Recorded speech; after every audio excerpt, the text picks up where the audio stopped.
Hey guys, it's Danny. It's time today for another Q&A session. So I'm going to answer the questions you guys left in the comment section of my videos in the past week or so. We have quite a few very good questions and I'm excited to answer. So with that said, let's not waste time. Let's get to the questions. First question of the day comes from Leonard and they're asking about my Phalaenopsis, Balena and Violacea. For how many months do they continue to bloom? What are the temperature marks which trigger them to stop or start blooming? And when do the leaves actually grow? Very, very good questions.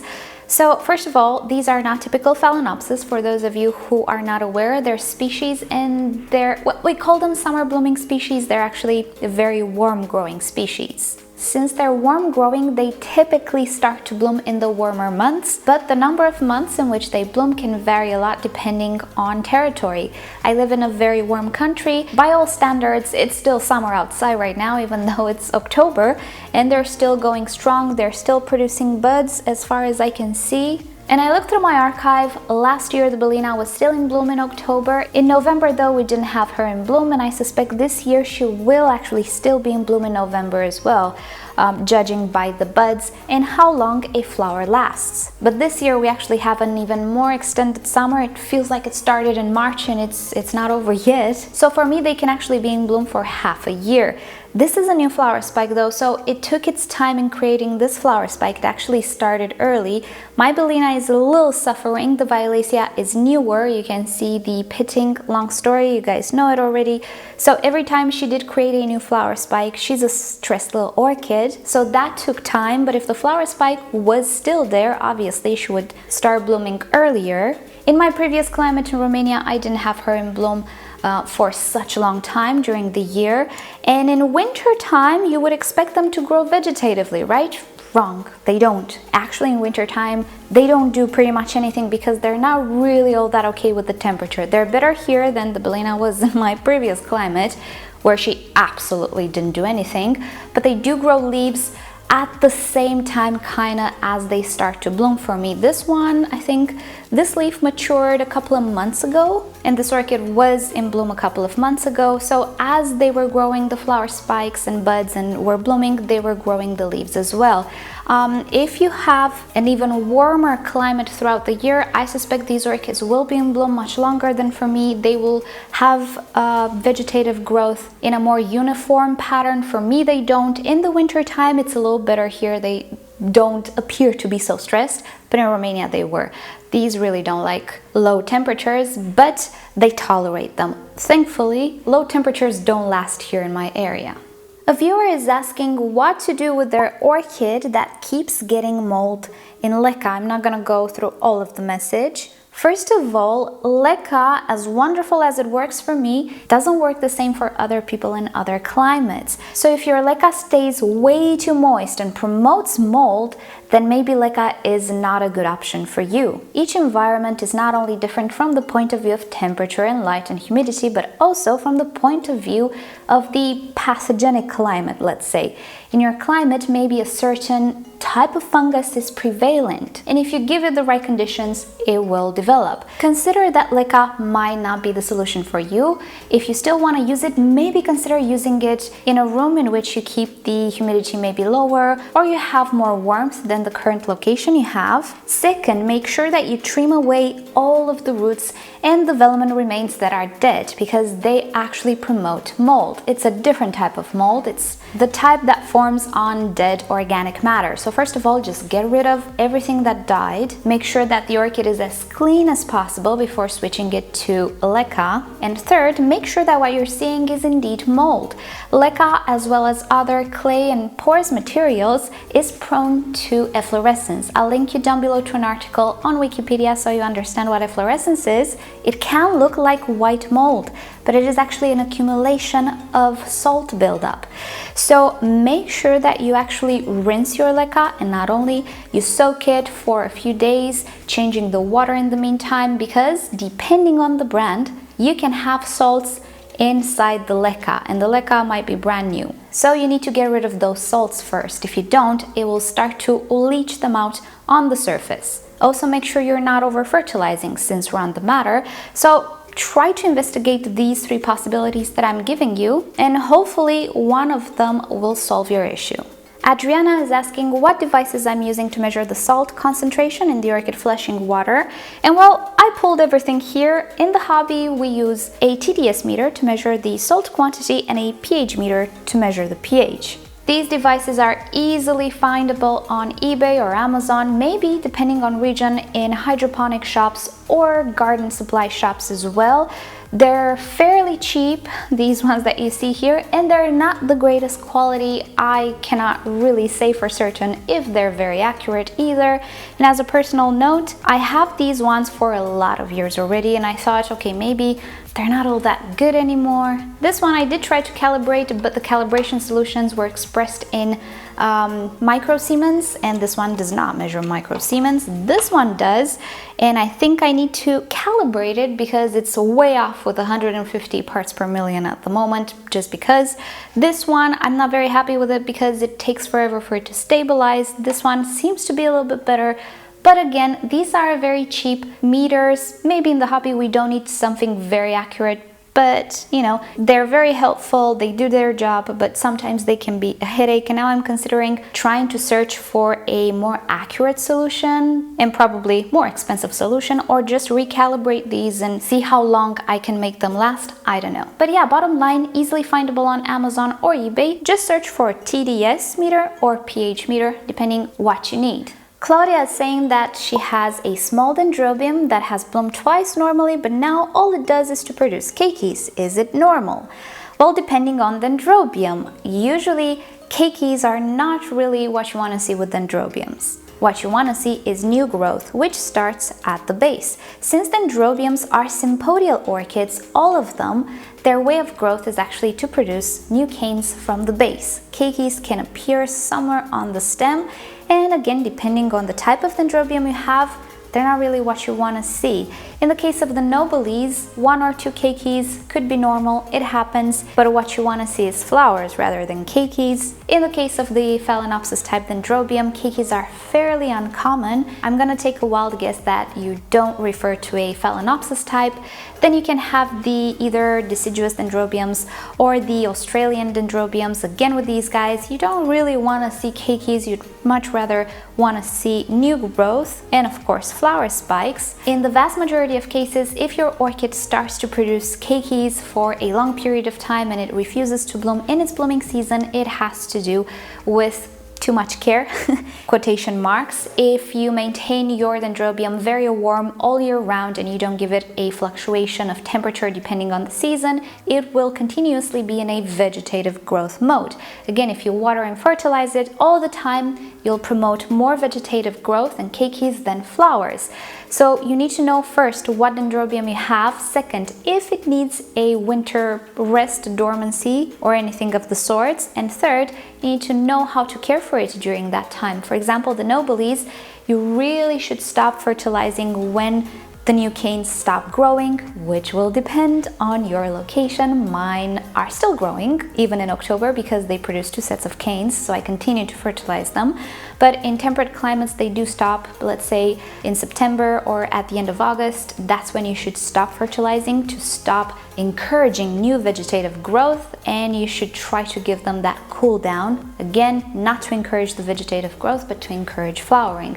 So bottom line, not okay when dendrobiums produce keikis, not the end of the world either. Maybe it's something related to care, maybe it's something related to too much good conditions that promote vegetative growth rather than flowers, but it all starts with what dendrobium you have. April says they have a rescued Phalaenopsis which appears to have grown a new plant on top of it. Judging by the description, this is what I understand. Is this possible? If so, can you tell me more about it? Sure, I actually have a case. So if you take a look at this orchid, you will say, well, there's nothing wrong with it. Yeah, let's just turn it around and see if there's nothing wrong with it. You can see here on the stem that there's something weird. We have what appears to be a previous stem with roots on the bottom, and then what appears to be a new formation on top of the orchid with roots at the base of this formation. But pretty much on top of the existing stem. So what happened here? I lost the crown. When I actually received this orchid, the first 2 leaves were very oily and it damaged the crown. So what this orchid did was a keiki on top of the existing crown, or maybe next to it. But what you see here is actually 2 orchids. This is the mother orchid with its root system right here at the base. No roots in between, although Phalaenopsis can produce them, but this is not the case. And this is the keiki with its roots here. I can easily cut it here, remove it, and pot it separately. I don't really want to do that right now. And the new crown of the keiki. So try to see if your orchid is actually or has actually produced a keiki on top of it. Maybe something happened to the existing crown. It is possible for Phalaenopsis with long stems to produce roots along the stem. I'll give you an example. Look at that one in the back there. You can see the roots are starting pretty close to the crown, but the difference is that one has roots across the axis very uniformly. There's no gap of no roots. This is one plant, it's not a keiki on top of another. But in this case, I do actually have a keiki on top of the plant. This section has no roots, and these are the roots of the keiki. Melissa is asking if when I'm using LECA, do I let the water dry out completely or do I add more water before it completely dries? That's a good question. It really depends on the orchid.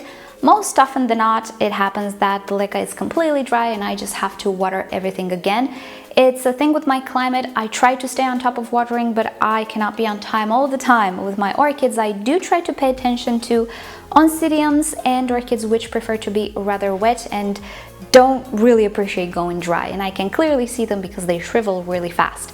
Stuff like Phalaenopsis and Cattleyas and the Dendrobium Phalaenopsis, I don't really go through the trouble of keeping an eye on them because they're very tolerant of drought, and most of the times the LECA just dries out in between watering without harming the roots, without any ill effect. I do actually have water here now, so they can dry out, but stuff like oncidiums, I don't really let them dry out so much.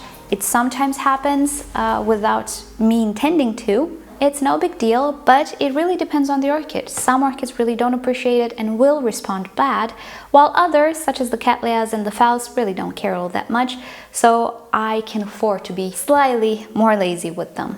Sharon is asking if it's okay to repot orchids which are in spike and actually not cut the spike. And well, it actually is, but it depends on the orchid and furthermore, how much you mess up the root system. When an orchid gets repotted, the main shock comes from disturbing and damaging the root system. I think it's more correct to say damage the root system. There are orchids with very sensitive roots, that's why I say disturb. But the more you damage the root system, the more the orchid will be stressed, the less energy it will have for anything else. So when you repot an orchid and you manage to really mess up the root system, or you discover that your orchid doesn't really have a good root system to start with, it's a good idea to cut the flower spike because it drains a lot of energy and the orchid will have the transplant shock as well. Not a good situation to be in. But there are orchids which are not very prone to root damage, such as Phalaenopsis, orchids which have thicker roots, more robust roots, not the very fine, very flimsy rooted orchids. With Phalaenopsis, I don't really care if they have a flower spike or flowers or anything of the sorts because I know the roots will not sustain all that much damage. And even if I pinch the velamen here and there, they can take it. They usually don't lose roots. However, if I have a Cattleya, which I personally found that has very sensitive roots, even the fact that I remove a piece of, I don't know, bark and it just scratches a little bit that velamen, it can mean the death of the root. So with the Cattleyas, I either prefer to wait a little bit until the flowers are done, they're not very long-lasting bloomers anyway, and then go ahead and repot. Bottom line, you will know when you repot the orchid. If you damage the root system, the spikes kind of need to go. If the root system is in good condition and you don't really damage it much, then the orchid together with its flower spike should be just fine. Danny is asking for my opinion or advice or practice on isolating newly acquired orchids. Is it really necessary?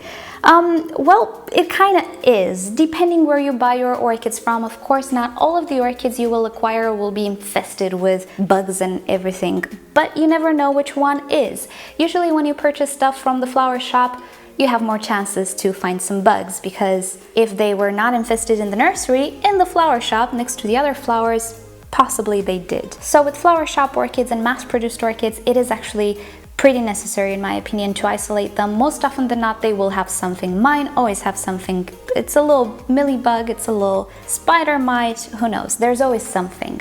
Also snails. All of my orchids come with snails, so I need to repot them and go through the hydrogen peroxide stage and so on. But if you buy an orchid from a grower which takes very good care of their orchids, of course chances decrease. I'm not saying they're impossible.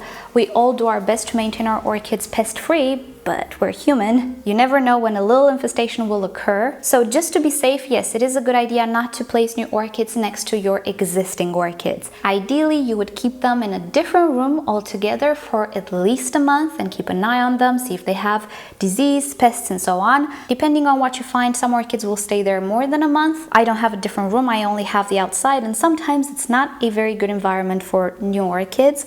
So I do put them in my grow space, but on the other side.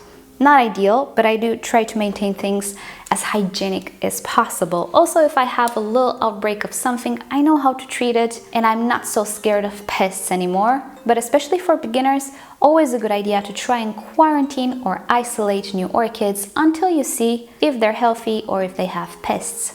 Alrighty guys, that's about it for today. Thanks so much for watching. I hope you've enjoyed this and you learned something new through other people's questions. And of course, if you have questions, just leave me a comment and I'll do my best to answer either with a comment back, either with a video. And you know the drill. If you did enjoy this video, give it a thumbs up. If you hated it, give it a thumbs down. Subscribe to my channel for regular orchid videos, tutorials, Q&As, and other fun orchid projects. Turn on notifications if you don't want to miss any of my videos. And if you're interested in the setup that I have, materials, pots, and so on, everything is listed in the description, so just expand it. And with that said, I'll see you guys tomorrow. Bye!